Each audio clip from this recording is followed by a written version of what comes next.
말도 많고 탈도 많지만 세계에서 바라보는 한국은 이제 엄연히 선진국입니다. 게다가 전 세계 유일하게 개발도상국에서 선진국으로 지위가 변경된 첫 사례이기 때문에 세계에서 바라보는 한국은 더욱 대단할 수밖에 없죠. 하지만 그럼에도 불구하고 여전히 한국을 무시하는 나라가 있습니다. 예상하셨다시피 중국인데요. 중국은 여전히 한국은 후진국이라고 선전하면서 중국인들을 세뇌교육시키고 있는데, 이러한 과정에서 최근 중국 공산당 고위 간부의 자녀가 한국에 와서 자신이 지금껏 배운 모든 것들에 대해 배신당하고 큰 충격을 받게 됐다는데, 그녀는 한국에서 어떤 여행을 한 것이니 지금 바로 보시죠. 안녕하세요. 저는 중국 베이징 출신의 류천이라고 합니다. 부모님께서는 중국 정부의 고위 간부로 일하고 계시고, 특히 아버지는 외교 업무를 담당하십니다. 덕분에 저는 어릴 때부터 중국의 위상과 영향력에 대한 자부심을 자연스럽게 느끼며 자라왔습니다. 저희 가족은 중국 내에서도 특권층에 속하는 편이었고, 주변 사람들도 언제나 중국의 위대함을 강조하곤 했죠. 어릴 때부터 저에게는 중국이야말로 세계의 중심이자 가장 강력한 나라라는 가치관이 당연하게 여겨졌습니다. 학교에서도 마찬가지였어요. 특히 역사 수업 시간에는 중국의 찬란한 역사와 주변국을 돕는 강국으로서의 역할에 대해 자주 배웠습니다. 중국은 언제나 동아시아의 중심에 서서 다른 나라들을 이끌고 도와주어야 한다는 이야기를 선생님으로부터 수도 없이 들었죠. 그런 교육 속에서 저 역시 중국이 없으면 동아시아는 균형을 잡지 못할 것이라는 생각이 자연스레 자리 잡았습니다. 한국에 대한 인식은 특히 더 부정적이었습니다. 학교에서는 한국이 중국의 도움 덕분에 근근히 유지된 나라라고 설명했고, 이러한 내용은 저희 부모님으로부터도 자주 들을 수 있었습니다. 부모님께서는 중국이 세계적으로 갖는 영향력에 대해 말씀하실 때마다 한국을 포함한 여러 나라들은 중국의 도움 없이는 성장할 수 없는 미약한 존재라고 강조하시곤 했어요.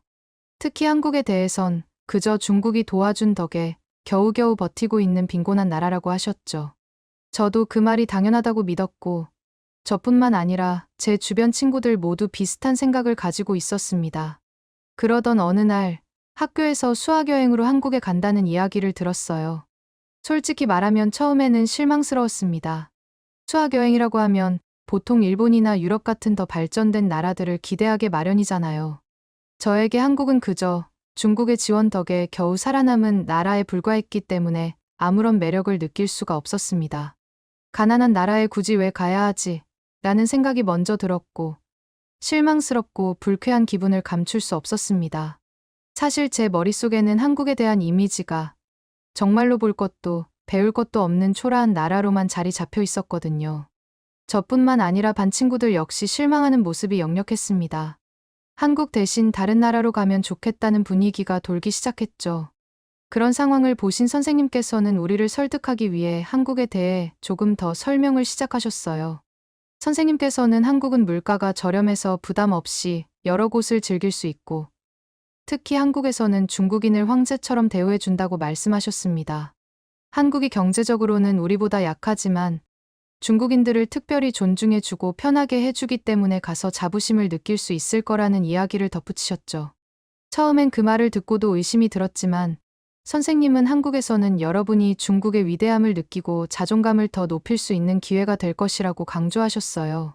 한국에서 중국인으로서의 자부심을 더욱 충전할 수 있다니, 저도 모르게 기대감이 생기기 시작했습니다. 한국에 가면 내가 생각했던 것처럼 우월한 위치에서 여유롭게 지낼 수 있을까? 내가 상상하는 것보다 한국이 더 초라할까? 라는 생각도 들면서 어느새 호기심이 일기 시작했어요. 그렇게 저는 선생님의 말을 믿고 한국에서 자존감을 더 채워올 수 있을 거라는 기대를 안고 한국으로의 수학여행을 결심하게 되었습니다. 선생님의 설명을 들으며 저도 모르게 이런 생각이 들기 시작했습니다. 그래, 한국에서라면 내가 더 우월한 위치에 있다는 느낌을 받을 수 있겠지. 한국을 열등하게 바라보며 느끼던 자부심이 한국에서는 한층 더 당당하게 드러날 수 있을 것 같다는 기대감으로 바뀌기 시작했습니다. 한국에 가면 마치 저를 위해 마련된 특별한 환경 속에서 모든 걸 여유롭게 즐기며 자신감을 충전할 수 있을 거라는 생각이 들었죠. 점점 가슴이 부풀어 오르면서 드디어 한국으로의 수학여행을 떠나기로 결심했습니다. 그래, 한국이라면 내가 원하는 만큼 자존감을 되찾을 수 있겠지. 중국이 세계 최고라는 걸 몸소 실감하고 돌아올 기회일지도 몰라. 이런 기대감을 품고 한국 여행 준비를 시작했습니다. 마침내 인천공항에 도착해 첫 발을 내딛는 순간 예상치 못한 광경에 저는 충격을 받았습니다. 공항 내부는 세련되고 현대적인 디자인으로 가득했고 청결하게 정돈된 환경 속에서 모든 안내 표지판과 시스템이 무척 효율적으로 작동하고 있었습니다. 공항 입구에서부터 큰 대형 스크린들이 관광 정보를 실시간으로 제공하고 있었는데 화면에는 한국의 주요 관광지와 지역 행사 정보가 생생하게 전해지고 있었습니다. 최신식 기술로 작동하는 듯한 이 화면들은 마치 한국을 거대한 관광 정보 센터처럼 느껴지게 만들었고 제 머릿속이 살짝 혼란스러워지기 시작했습니다.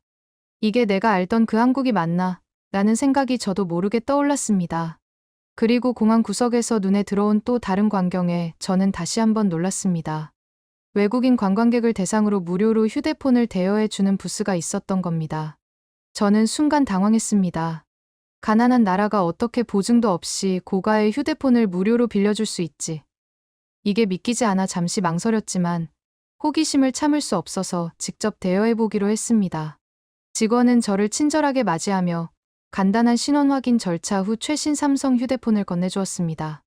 제 손에 든 이 스마트폰은 고성능의 최신 모델이었고 공항 전체 어디서든 빠르게 연결되는 무료 공공 와이파이까지 제공되었습니다. 공항 전역에 와이파이가 무료로 깔려 있다고. 이 모든 것이 너무나 당연하게 제공되는 모습에 저는 믿기 어려웠습니다. 휴대폰을 들고 혹시나 하는 마음에 기능을 하나씩 살펴보기 시작했습니다. 그런데 그 안에는 실시간 지하철 노선도와 버스 도착 정보, 주요 관광지에 대한 AR증 강연실 가이드까지 기본 앱으로 설치되어 있었습니다. 한국에 도착한 외국인들이 단번에 도시를 파악할 수 있도록 모든 편의 기능이 갖춰져 있었죠. 주변을 둘러보니 다른 외국인 관광객들도 이 휴대폰을 들고 활기차게 한국 구석구석을 탐방하고 있었고 그들의 얼굴엔 경탄과 만족감이 가득했습니다. 호기심에 지하철 노선도와 한국어 가이드 기능을 둘러보던 저는 조금 혼란스러워졌습니다. 제가 생각했던 빈곤 국가의 모습은 어디에도 없었고 오히려 제 손에 들린 최신식 스마트폰과 공공시설들은 중국에서 흔히 보던 것보다 더 선진적으로 느껴졌습니다. 한국이 이렇게 발전한 나라였나? 저도 모르게 이런 의문이 머릿속을 스치기 시작했습니다. 그 자리에서 저는 한동안 스마트폰을 손에 쥐고 멍하니 서 있었습니다. 숙소로 이동하기 전, 저는 다른 학생들과 조금 다르게 특별한 일정을 계획했습니다. 마음 한구석에 자리 잡고 있던 생각 때문이었죠. 한국을 더 가까이서 내 방식대로 직접 경험해보자. 그래서 한국에서 직접 렌터카를 빌려 운전해보기로 결심했습니다. 사실 중국에서는 렌터카를 빌리는 일이 꽤나 번거롭습니다. 대여 절차가 복잡하고 시간이 오래 걸리는 데다가 서류 작업도 까다롭습니다. 대여를 위해 긴 줄을 서는 건 기본이고 각종 보증 서류를 확인받는 과정까지 포함하면 꽤 많은 시간을 소모해야 하죠. 그래서 이번에도 비슷한 불편을 감수해야 한다고 생각했어요. 하지만 한국에서의 경험은 제가 예상했던 것과는 완전히 달랐습니다. 렌터카 대여 장소에 도착해 몇 분 지나지 않아 모든 절차가 순조롭게 진행되었고 거의 기다림 없이 차 키를 손에 쥘 수 있었습니다. 차량 대여는 간단한 신분 확인과 약간의 안내만 거치면 끝났고 따로 복잡한 서류나 긴 확인 절차가 없었죠. 이토록 간편한 절차에 감탄하지 않을 수 없었고 잠시 이게 정말 전부인가 싶어 다시 확인하고 싶은 마음까지 들 정도였습니다. 너무 빨리 끝난 거라 오히려 의심스러울 정도였으니까요. 차량에 올라타자 또 한 번 놀라운 점이 기다리고 있었습니다. 내비게이션 화면이 자동으로 켜지며 언어를 선택하라는 안내가 뜨더군요. 중국어뿐만 아니라 영어, 일본어 등 다양한 언어를 지원하는 시스템이 마련되어 있었습니다. 한국어가 익숙하지 않은 외국인 관광객도 불편함 없이 사용할 수 있도록 세심하게 배려해 둔 것이었죠. 그뿐만 아니라 경로를 설정하자 실시간 교통 상황을 분석해 최적의 경로를 추천해 주었고 예상 소요 시간과 목적지, 주변의 주요 명소 정보까지 제공되었습니다. 한국에서 고속 와이파이가 차량 안에서도 끊김없이 제공된다는 것도 무척 놀라웠습니다. 덕분에 이동 중에도 인터넷을 자유롭게 사용할 수 있었고 실시간으로 교통 정보를 확인하거나 주변 정보를 찾아보는데 전혀 불편함이 없었습니다. 중국에서 경험했던 렌터카 서비스와는 완전히 다른, 말 그대로 스트레스 없는 서비스였습니다. 한국에서는 이렇게 고객의 편의를 최대한 고려한 서비스가 당연한 것처럼 이뤄지고 있었고, 저도 모르게 이 편리함을 자연스럽게 받아들이게 되는 기분이었습니다. 하지만 처음에는 그 편리함과 신뢰성에 어리둥절할 수밖에 없었죠. 이 모든 게 이렇게 자연스러워도 되나 싶기도 했습니다. 처음에는 모든 것이 그저 운이 좋아서일 거라 생각했습니다. 우연히 서비스가 좋은 곳을 찾았거나 빠르게 진행된 것이라고 여겼죠. 그런데 시간이 지나면서 이것이 한국에서 흔히 제공되는 일상적인 서비스라는 것을 깨닫게 되었습니다.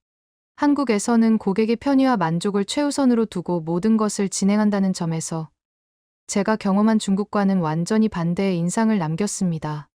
렌터카 시스템 하나만으로도 한국의 서비스와 인프라가 얼마나 발전했는지를 몸소 느낄 수 있었고, 덕분에 한국이라는 나라에 대한 저의 생각이 조금씩 달라지기 시작했습니다. 이곳에서는 심지어 외국인 관광객을 위한 배려와 신뢰성이 기본처럼 다가왔습니다. 제게 있어 한국에서의 렌터카 경험은 그 자체로 한국의 세심한 서비스 정신을 그대로 보여주는 장면이었습니다. 한국의 고속도로에 올라서면서 저는 또 한 번 놀라움을 감출 수 없었습니다. 우선 눈에 들어온 것은 고속도로가 마치 새로 포장된 듯 깨끗하고 균일하게 정돈되어 있다는 점이었어요. 도로 위에는 차선이 또렷하게 그려져 있어 주행 방향을 명확히 잡아주었고, 도로 곳곳에는 디지털 교통 표지판이 설치되어 실시간으로 교통 상황과 안전 정보를 안내하고 있었습니다. 이 표지판들은 단순히 교통량이나 속도를 표시하는 데 그치지 않고 현재의 도로 상황에 맞춰 최적의 경로까지 제안해주고 있었죠. 마치 이 고속도로 전체가 하나의 거대한 체계로 잘 관리되고 있는 느낌이었습니다.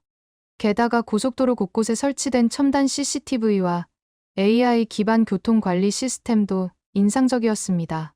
속도를 측정하거나 사고를 예방하기 위해 교통 상황을 실시간으로 모니터링하고 있었죠.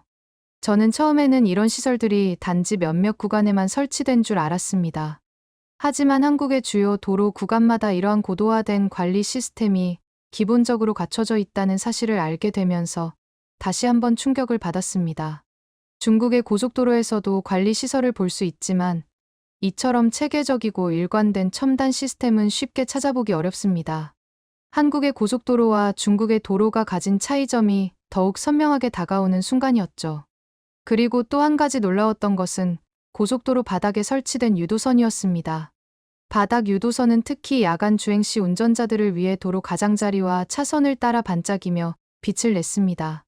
운전자는 이 유도선 덕분에 차선과 경로를 쉽게 파악할 수 있었고, 덕분에 사고를 예방하는 데 큰 도움이 되겠다는 생각이 들었습니다.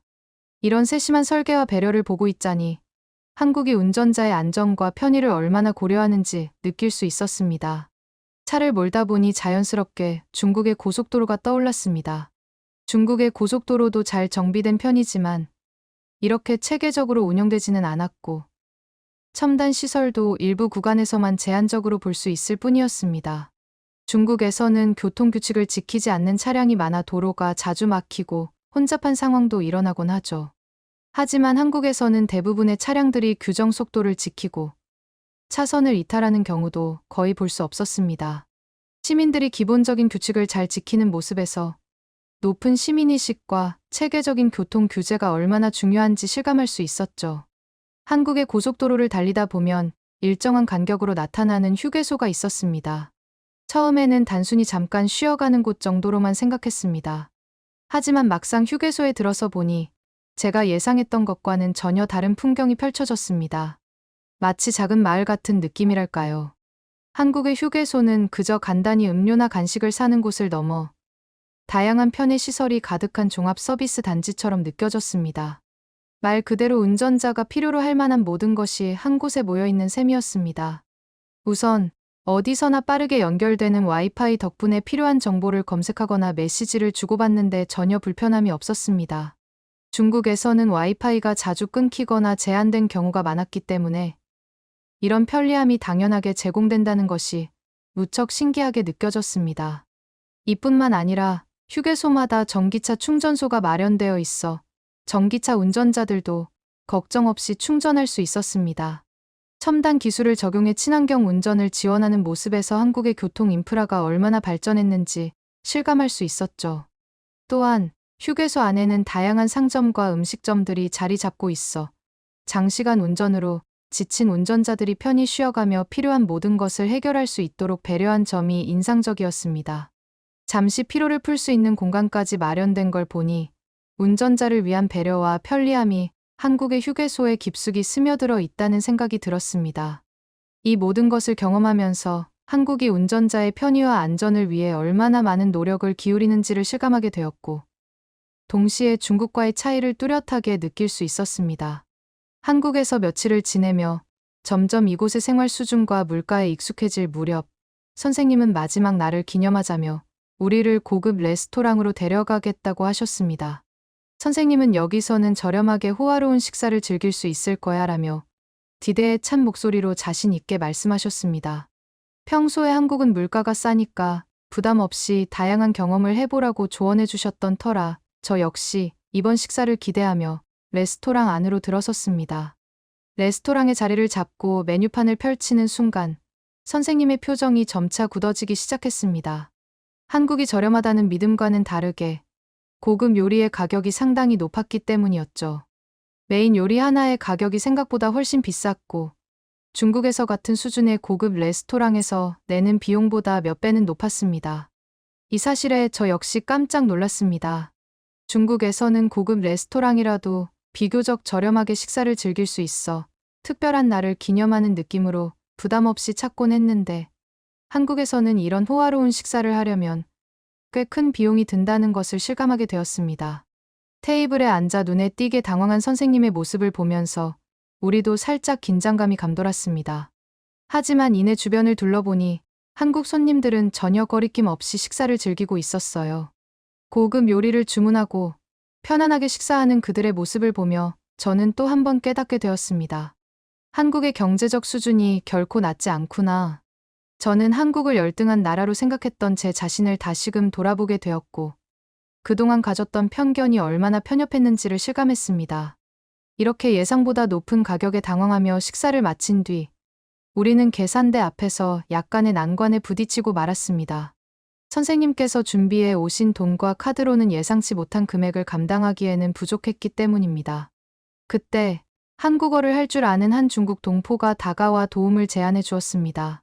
고국에서 멀리 떨어진 곳에서 같은 중국인이 도움의 손길을 내밀어 주다니. 저와 친구들은 마음 한구석이 따뜻해졌습니다. 이국에서 만난 동포라니. 이런 순간에 서로 돕는다는 게 이렇게 감동적일 줄이야. 하지만 이후 알게 된 사실은 저희에게 또 다른 충격을 안겨주었습니다. 그 남성은 단순히 도움을 주려는 사람이 아니었습니다. 사실 그는 고리대금업을 하는 사채업자였던 것입니다. 처음에는 순수하게 도와주는 것 같았지만 곧 높은 이자와 함께 돈을 빌려주려는 의도가 드러났고, 이로 인해 우리는 오히려 어려운 상황에 빠질 뻔했습니다. 고국을 떠나 서로를 도울 줄 알았던 중국인이 오히려 같은 동포의 어려움을 이용해 이익을 챙기려 했다는 사실을 깨닫는 순간 마음이 씁쓸하게 식어갔습니다.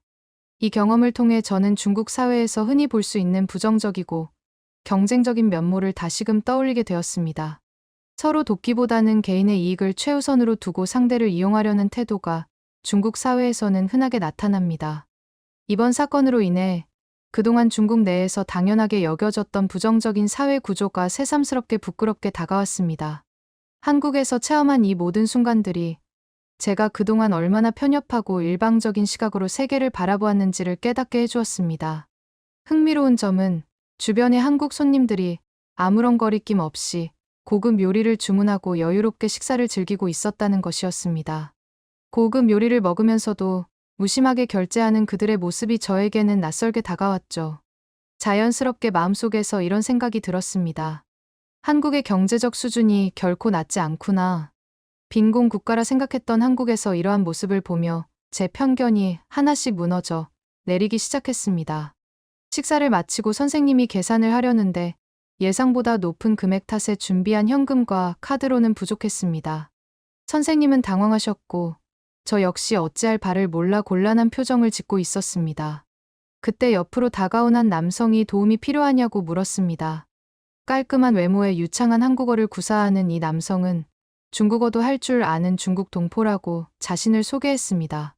고국을 떠난 곳에서 만난 같은 중국인이 도움을 주겠다고 나서니 마음속에서 뭉클한 감동이 일어났습니다. 멀리 타국에서도 같은 중국인이 서로를 돕는구나라고 생각하며 그의 도움 덕분에 곤란한 상황을 벗어날 수 있었습니다. 그러나 그 뒤에 숨겨진 진실을 알게 되면서 저의 감동은 서서히 사라졌습니다. 이 남성은 단순히 도움을 주려는 사람이 아니었습니다. 사실은 고리대금을 전문으로 하는 사채업자였죠. 처음에는 순수하게 도움을 주는 것 같았지만 이후 높은 이자를 붙인 사채 계약을 제안하면서 우리의 어려움을 덫으로 이용하려 했다는 걸 알게 되었습니다. 어려운 상황에서 친절을 가장해 이익을 챙기려는 그의 속셈을 깨닫는 순간 마음이 차갑게 식어가는 것을 느꼈습니다. 이 사건을 통해 저는 큰 실망감을 느끼게 되었습니다. 중국 내에서는 경쟁이 과열되면서 어려운 상황에서도 서로 돕기보다는 개인의 이익을 최우선으로 삼고 상대방을 이용하려는 경향이 흔히 나타나곤 했습니다. 한국에서 마주한 같은 중국인이 저희를 도우려 한 것이 아니라 오히려 저희의 상황을 기회로 삼으려 했다는 사실이 더욱 씁쓸하게 다가왔습니다. 이 일을 겪고 나니 한국에서 느낀 따뜻한 시민의식과 친절이 더 크게 다가왔습니다. 한국 사회 곳곳에서 체험한 사람들의 배려와 기본적인 예의는 제가 그동안 당연하게 여겼던 중국 사회의 경쟁적이고 이기적인 구조와 뚜렷한 대조를 이루었습니다. 이 여행을 통해 저는 그동안 제가 얼마나 편협하고 일방적인 시각에 갇혀 있었는지를 뼈저리게 느꼈습니다. 한국은 그저 빈곤 국가가 아니었고 오히려 제가 상상도 하지 못했던 수준의 첨단 기술, 잘 정비된 인프라, 그리고 높은 시민의식을 바탕으로 세련되게 발전한 나라였습니다. 그동안 한국을 열등한 나라로만 여기고 무시했던 제 자신이 얼마나 좁은 사고방식을 가지고 있었는지 깨닫게 되었습니다. 이렇게 훌륭한 사회를 경험하면서 이제는 더 이상 세뇌된 인식에 갇히지 않고 열린 마음으로 세상을 바라보아야 한다는 필요성을 절감했습니다. 한국의 공공 와이파이, 외국인 관광객을 위한 편의 서비스, 최첨단 교통관리 시스템 같은 기술들은 단순히 편리함을 넘어 한국이 얼마나 효율적이고 선진적으로 시스템을 구축했는지 보여주고 있었습니다. 이러한 경험을 하며 저는 한국이 단지 눈앞의 발전을 넘어서 사람과 사회를 위하는 진정한 선진국임을 실감하게 되었습니다. 또한 한국에서 만난 사람들은 친절했고 공공장소에서 질서를 지키고 서로 배려하는 모습을 보였습니다. 공항과 길거리, 식당과 휴게소까지 작은 공간 하나하나에 배어있는 세심함과 정돈된 모습은 제게 새로운 충격이었습니다. 이를 통해 한국은 단지 물질적인 풍요로움뿐만 아니라 사람을 중시하는 사회의 정신과 가치관이 단단히 자리 잡고 있다는 것을 느꼈습니다. 그러나 돌아보면 저는 어릴 때부터 중국이 최고라는 교육을 받으며 자라왔고 그 교육 속에서 타국은 모두 중국의 도움 없이는 발전할 수 없는 미약한 존재로 인식하게 되었습니다. 특히 한국에 대해서는 그저 가난하고 뒤처진 나라라고만 알고 있었죠. 한국을 무시하며 자존심을 높였던 저는 결국 그동안의 생각이 모두 중국 사회와 교육 속에서 주입된 편견이라는 것을 이번 여행을 통해 깨닫게 되었습니다. 한국에서의 경험을 통해 중국과 한국을 비교하지 않을 수 없었습니다. 중국은 빠르게 성장하고 있지만 그 이면에 부정적인 사회 구조와 서로를 이기려는 경쟁적인 분위기가 깊이 자리하고 있습니다. 그에 비해 한국은 사람을 위하는 배려가 생활 곳곳에 스며들어 있고 모두가 사회의 일원으로서 역할을 다하며 발전을 이루고 있다는 생각이 들었습니다. 저는 한국에서의 경험을 통해 한국을 후진국이라 무시했던 과거의 자신을 반성하게 되었습니다. 이제는 한국의 긍정적인 모습과 발전을 보며 고국에 대한 시각도 조금씩 냉정하게 되돌아볼 필요가 있겠다고 느꼈습니다. 앞으로는 세뇌된 사고에서 벗어나 진실된 시각으로 세상을 바라보려는 노력이 필요하다는 것을 이번 여행을 통해 배울 수 있었습니다. 오늘 준비한 사연은 여기까지입니다. 오늘 사연이 재밌으셨다면 구독, 좋아요, 알림 설정 꼭 부탁드립니다. 더 좋은 영상으로 찾아오겠습니다. 끝까지 영상 시청해주셔서 감사합니다.